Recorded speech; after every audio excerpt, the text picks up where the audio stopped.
Discomfort is the signal that something deep beneath the surface is shifting. It shows up when familiar structures begin to fall apart, when the old ways of thinking or living no longer fit, and when what once brought comfort now breeds tension. Many people misinterpret this unease as failure or punishment, but in reality, it's often the first sign that growth is underway. Discomfort, when viewed correctly, is an invitation, one that urges you to step outside your predictable routines and confront the edge of your own potential. Before anything great is born, something old must be disrupted. A breakthrough does not arrive wrapped in ease or predictability. It comes disguised as uncertainty, anxiety, or loss. This is why many people quit just before something beautiful is about to unfold. They misread the discomfort as a stop sign, not understanding it's actually a threshold. To pass through that threshold requires trust in a process you may not fully understand and the courage to move forward without clarity. In this season, life begins asking you harder questions. Who are you without what you used to do? What do you believe in when everything is being tested? What part of you needs to die so a stronger part can be born? These questions don't come with immediate answers. They come with silence, solitude, and frustration. But that pressure is the birthplace of something new. Diamonds, after all, form under intense heat and compression. Growth demands a dismantling. You can't carry your old identity into a new season of purpose. So discomfort comes to strip it away, not to harm you, but to prepare you. It's like being in a cocoon, squeezed tight, unable to move, not realizing that the breaking is making room for wings. Discomfort is not the enemy of destiny, it is its midwife. Too many people try to bypass the discomfort by numbing it, avoiding it, or rationalizing it away. They reach for distractions or false comforts that delay the inevitable. But those who choose to sit with the pain, to explore what it's teaching them, begin to develop emotional depth and spiritual maturity. They learn patience, resilience, and how to surrender to a process bigger than themselves. The truth is, the discomfort doesn't mean you're off track. It often means you're right on time. Something larger is forming, something meaningful, and it requires the breaking down of what no longer serves the life you're called to live. Isolation sharpens your vision because it strips away the noise. When you are surrounded by opinions, obligations, and expectations, it becomes difficult to hear your own voice. The crowd does not lead you to clarity. It drowns you in comparison, in distraction, in the endless loop of performance. But in solitude, those layers fall away. You begin to see not just what the world expects of you, but what is truly required of you. When you pull back from constant interaction, you start noticing what actually matters. Distractions lose their appeal. Shallow relationships become evident. The energy you used to waste on pleasing others or playing roles begins to redirect inward, toward discernment, inner order, and purpose. You become aware of what is draining you, of what is feeding you, of what is essential and what is merely noise. Isolation is not loneliness, it is intentional withdrawal. It is choosing stillness over stimulation, observation over reaction. In this space, the vision of your life clarifies. You're no longer trying to live according to the expectations of others. Instead, you start living in alignment with your own convictions. This clarity can be unsettling at first, especially when it calls you to walk paths few understand. Most people avoid isolation because it forces them to confront the parts of themselves they've neglected. But that confrontation is necessary. It refines your character, trims away the illusions, and demands integrity. You start to see how much of your previous action was driven by fear, obligation, or ego. And in seeing it, you are given the chance to change it. Your vision sharpens not just about yourself, but about others too. You start seeing patterns, motives, energy shifts. You detect manipulation where you used to offer blind trust. You see alignment where you once felt confusion. Isolation becomes your lens, your mirror, and your compass. It doesn't just remove distractions, it reveals direction. And the vision you gain in isolation is not meant to stay hidden. It is meant to shape how you move when you return. Because you will return eventually. But you will not return the same. You will return clearer, calmer, and more grounded in what truly matters. Opportunities begin to outpace your confidence when the path ahead opens faster than your belief can catch up. It's not that you're unqualified, it's that the growth you've stepped into is stretching the limits of your self-perception. The doors that open are not mistakes or accidents, they are a reflection of the work you've already done in silence, the preparation that happened when no one was watching. But your mind still lags behind, clutching old narratives, unsure if you're truly ready to walk through them. This gap between opportunity and confidence creates tension. You find yourself asking, why me? Or, what if I fail? But those questions aren't warnings. They're indicators that you are exactly where you need to be. Because growth doesn't wait for permission. It doesn't consult your comfort zone. It kicks the door open and says, let's see what you're made of. It demands that your courage show up before your certainty does. The human mind is naturally conservative. It prefers what is known, what feels manageable, even if that means remaining small. So when opportunities begin to grow faster than your inner voice can validate, you're invited to rewire your identity in real time. To stop defining yourself by who you've been and to begin trusting in who you are becoming. This isn't arrogance, it's responsibility. You are being called to rise to meet the moment, not shrink from it. Most people mistake the discomfort for a signal that they're not ready. But in reality, the discomfort is a sign that you're stepping into new terrain. Confidence in this space is not a prerequisite, it is a result. It catches up after you've already said yes, after you've stumbled forward, after you've done the hard thing without applause. The confidence you crave will be built on the other side of action. When you hesitate in the face of opportunity, understand that hesitation doesn't mean you're weak, it means you're expanding. The real task is not to eliminate doubt, but to move anyway. to let the gap between who you were and who you are becoming be bridged by disciplined action. In that way, confidence becomes a byproduct of obedience to your potential, not a condition for accessing it. And eventually, a strange thing happens. You start to feel at home in spaces that used to intimidate you. The gap narrows. Your posture changes. Not because the opportunities are smaller, but because you have grown large enough to fill them. You're no longer begging yourself to believe. You've embodied the belief through repetition, resilience, and risk. You feel pulled by something bigger than yourself when your daily actions begin to take on a deeper weight than simple routine. There's a sense, often quiet, but persistent, that your life is no longer just yours to live for your own comfort. The small annoyances and distractions lose their grip, and something inside begins to orient you toward meaning rather than satisfaction. It's not always clear where the path leads, but you know you can't turn back to who you were before that pull began. This pull often begins as restlessness, disguised as boredom or frustration. You try to engage with what used to excite you, but it doesn't satisfy anymore. Conversations feel shallow, goals feel recycled, and success starts to taste like ash. That's when you know it isn't about achievement anymore. It's about alignment. Something deeper is calling you into territory where metrics and applause no longer define your value. At first, this sensation is destabilizing. You feel the urge to change, to move, to disrupt your life, but you can't quite explain why. The people around you might not understand, because from the outside, everything looks fine. But internally, you sense a calling, a direction that feels less like a choice and more like an assignment. And the weight of ignoring it begins to cost you more than the fear of obeying it. This larger force, whether you name it purpose, God, destiny, or meaning, doesn't scream, it whispers. It doesn't beg for your attention, it waits for your stillness. And when you finally slow down enough to listen, what you hear is not a demand, but an invitation. An invitation to step beyond what is comfortable and into what is necessary. Not for ego, not for validation, but because something inside you knows it's time. You stop measuring your life by what you get and start measuring it by what you give. Contribution becomes more meaningful than accumulation. You begin to ask questions like, how can I serve? Or what legacy am I building? And the answers don't come from books or podcasts or mentors. They come from the quiet voice that grows louder when you have the courage to listen. There's a weight that comes with this shift, a sacred kind of burden. Not heavy in the way suffering is, but serious in the way responsibility is. You realize you are part of something that started before you and will continue after you. That your voice, your choices, your integrity actually matter. The stakes rise not because of fear, but because of clarity. And this clarity doesn't make life easier. It makes life sharper. Every yes carries more consequence. Every no defines you more clearly. But instead of exhausting you, this focus energizes you. Because finally, you're not scattering your energy across a dozen shallow pursuits. You are anchored to a mission that transcends personal comfort. In this space, you begin to live less reactively and more deliberately. You become less interested in impressing and more interested in impacting. You don't need to be the loudest voice in the room because you're moved by something greater than approval. And in moments of doubt, you return not to external reassurance, but to the internal compass that never left you, waiting patiently for you to follow where it leads. Resistance increases, but so does clarity. The moment you begin to walk a path aligned with purpose, you will encounter friction, not just from the outside world, but from within yourself. Everything in your system that was calibrated for comfort, for routine, for predictability, begins to rebel. You question your decisions, your timing, your worth. And yet, even as this resistance builds, something else rises with it, a sharper sense of what truly matters. The resistance isn't always dramatic. Often it shows up subtly in the form of distractions, doubts, and detours. You feel pulled in 10 different directions by people, obligations, and internal fears. The life you're leaving behind doesn't want to let go of you easily. But each time you say no to what doesn't serve the new path, the fog lifts a little more. The cost of clarity is confrontation, and the price of purpose is discomfort. You begin to see people's reactions not as personal attacks, but as reflections of their own limitations. When you change, you disrupt the unspoken agreements others have with who you used to be. Some will distance themselves, not because you did something wrong, but because your evolution challenged their stagnation. That can be painful. But clarity reveals not all losses are losses. There's an internal war between the old self and the emerging self. The old self wants safety, validation, and certainty. The emerging self craves growth, truth, and alignment. This conflict can be exhausting, but it's necessary. It's a sign that the inner landscape is shifting. You're no longer navigating based on other people's expectations. You're navigating by a compass you're only now beginning to trust. With every layer of resistance, you gain a new layer of insight. What used to bother you becomes irrelevant. What used to tempt you no longer holds weight. You stop needing to justify your vision to people who were never meant to understand it. Clarity doesn't mean you have all the answers. It means you've stopped asking the wrong questions. You realize that resistance often signals proximity to transformation. The closer you get to the edge of who you've been, the louder the noise becomes. But clarity sharpens your focus. You stop reacting to noise and start responding to truth. And in that shift, something sacred occurs. Your energy becomes intentional, your words carry weight, your steps become deliberate.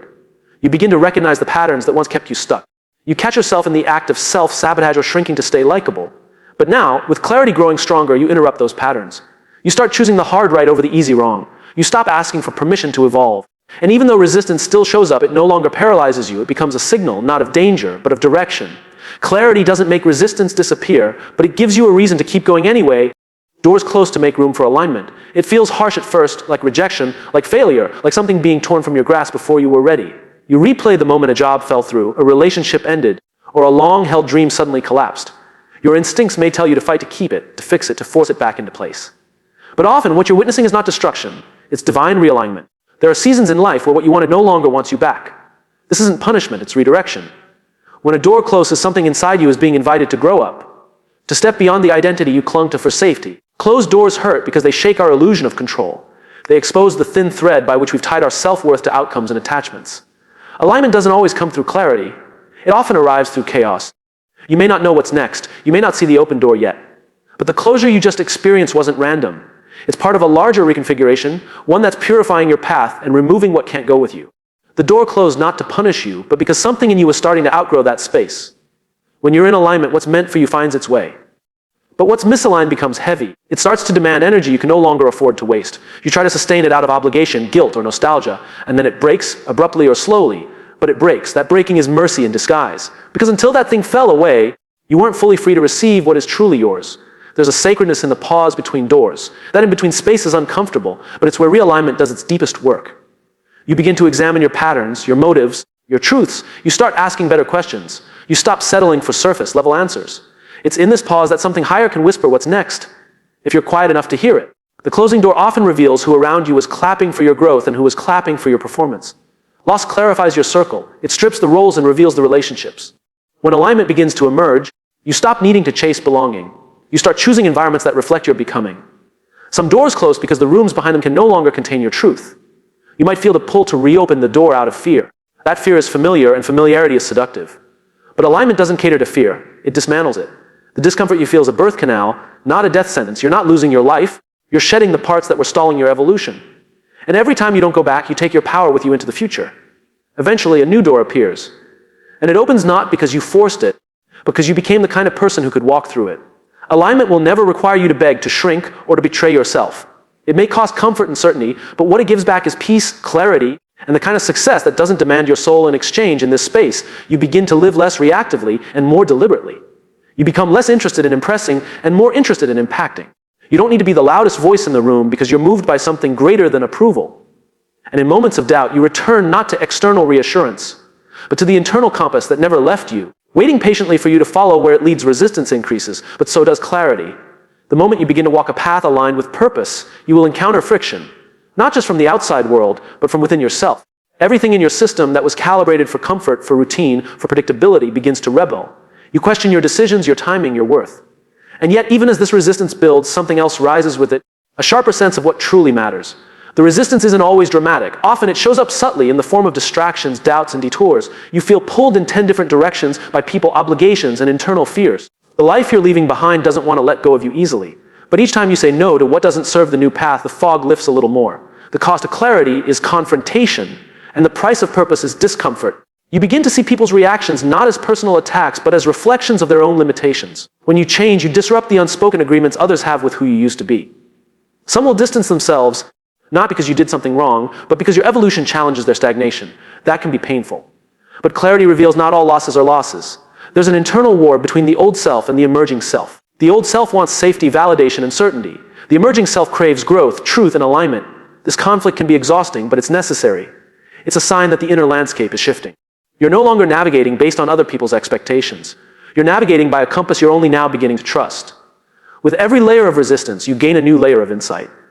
What used to bother you becomes irrelevant. What used to tempt you no longer holds weight. You stop needing to justify your vision to people who were never meant to understand it. Clarity doesn't mean you have all the answers. It means you've stopped asking the wrong questions. You realize that resistance often signals proximity to transformation. The closer you get to the edge of who you've been, the louder the noise becomes. But clarity sharpens your focus. You stop reacting to noise and start responding to truth. And in that shift, something sacred occurs. Your energy becomes intentional. Your words carry weight. Your steps become deliberate. You begin to recognize the patterns that once kept you stuck. You catch yourself in the act of self-sabotage or shrinking to stay likable. But now, with clarity growing stronger, you interrupt those patterns. You start choosing the hard right over the easy wrong. You stop asking for permission to evolve. And even though resistance still shows up, it no longer paralyzes you. It becomes a signal, not of danger, but of direction. Clarity doesn't make resistance disappear, but it gives you a reason to keep going anyway. When something big is about to enter your life, you won't be tested on your talent alone, you'll be tested on your character. Skill might open the door, but character decides whether you can stay in the room. It's easy to perform well when everything is working, when you're being praised, when outcomes match effort. But when the pressure builds and the lights dim, your deeper foundation is what truly gets revealed. This kind of testing isn't loud or dramatic most of the time. It's subtle. It happens in the quiet moments, when no one is watching and the temptation to cut corners is strongest. You'll be faced with decisions that reveal who you really are, not just what you're capable of. Do you return the favor no one will know about? Do you speak up when silence would protect your reputation? These aren't questions of skill. They're questions of internal structure. There's a reason character precedes elevation. If you rise too quickly without the strength to bear the weight, you'll collapse under what was meant to bless you. You'll be given opportunities that don't just demand performance. They demand integrity, humility, and restraint. The irony is, the bigger the blessing, the greater the responsibility it brings. And responsibility is not always glamorous. It's often invisible, internal, and heavy. People often say they want more influence, more money, more purpose. But what they don't realize is that more doesn't just amplify outcomes, it amplifies who you are. If you're bitter, more will deepen the bitterness. If you're grateful, more will magnify that. So the testing of your character is not punitive. It's preparatory. It's ensuring that what's coming won't destroy you because you've already built the strength to carry it. It's not just how you handle success. It's how you handle silence, delay, and even rejection. These are the spaces where character is formed. If you only act with integrity when there's a reward, it's not integrity, it's strategy. But when you choose what's right even when it costs you, you're being forged into someone who can sustain the weight of something bigger than yourself. You'll be tempted to take shortcuts. You'll be offered faster paths, smoother roads, easier wins. But that's the trap, because shortcuts often bypass the very lessons you'll need when you get to the top. The testing is the training, the friction is the forming. And without it, what you build won't last. If you avoid the character test, you'll sabotage the very thing you were preparing for. Your relationships will also become mirrors. People will reflect back to you the pieces of yourself that still need refining. You might lose connections that once felt essential, but you'll gain discernment that is far more valuable. Character work is lonely sometimes, but it's never wasted. It's the silent architect of long-term impact. And in the end, it's not whether you can get through the door. It's whether you can stand in that room without losing your soul. The deeper you go in your own growth, the more evident it becomes that what truly defines you isn't how you perform under praise. It's how you behave under pressure. That's where calling and character meet. That's where your foundation gets tested. And if you've done the work, that's where you rise without losing what matters most when you're entrusted with something significant. Whether it's a calling, a position, or a breakthrough, it begins to reshape your motivations from within.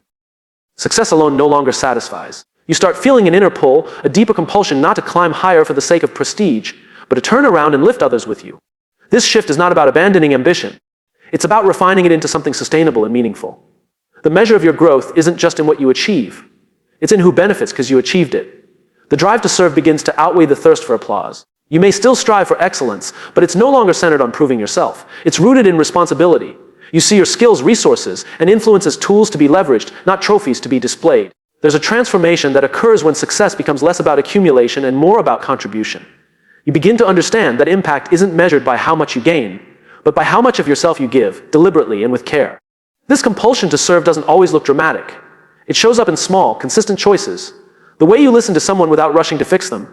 The way you show up with integrity even when there's no audience. You start making decisions not based on what makes you look good, but on what actually does good. That distinction is subtle but crucial. Serving requires a kind of humility that success alone never teaches you. It's an act of sacrifice, not of spotlight. Ironically, the more you lean into service, the more capacity you gain. You become sturdier, clearer, more deeply rooted. Because when your focus is no longer just about personal elevation, your foundation grows broader. Your life stops revolving around momentary validation and starts revolving around lasting value. Success becomes a side effect of service, not the goal, but the fruit of a life oriented toward meaning. The desire to serve forces you to confront your ego. You'll realize that some of the platforms you once desired were really just mechanisms to feed insecurity. But true service strips that away. It demands authenticity over appearance, and patience over performance. It teaches you to delay gratification because you're building something that isn't just for you, it's for others too. That's a far more demanding standard, but it's also a more freeing one. Serving doesn't mean saying yes to everything or everyone. It requires discernment. You have to decide what matters, where your effort makes the most difference, and how to stay aligned with your deeper values. That clarity doesn't come from a spreadsheet. It comes from being grounded in who you are and what you're called to do. And when you begin to feel that compulsion to serve, you also begin to guard your energy and time more fiercely, because they're no longer yours alone. There's a paradox in service: the more you give, the more you gain. But not in a transactional sense. What you gain is internal, a sense of peace, clarity, and enduring purpose that success alone can't offer. Serving becomes a stabilizer. When life shakes, when criticism comes, when uncertainty creeps in, your compass doesn't spin out because you're anchored in something beyond personal success. You're playing a longer game, and that game is not about applause, it's about impact. The compulsion to serve comes with weight, but it's a sacred weight. It pulls you out of trivial pursuits and centers you in something that transcends temporary achievement.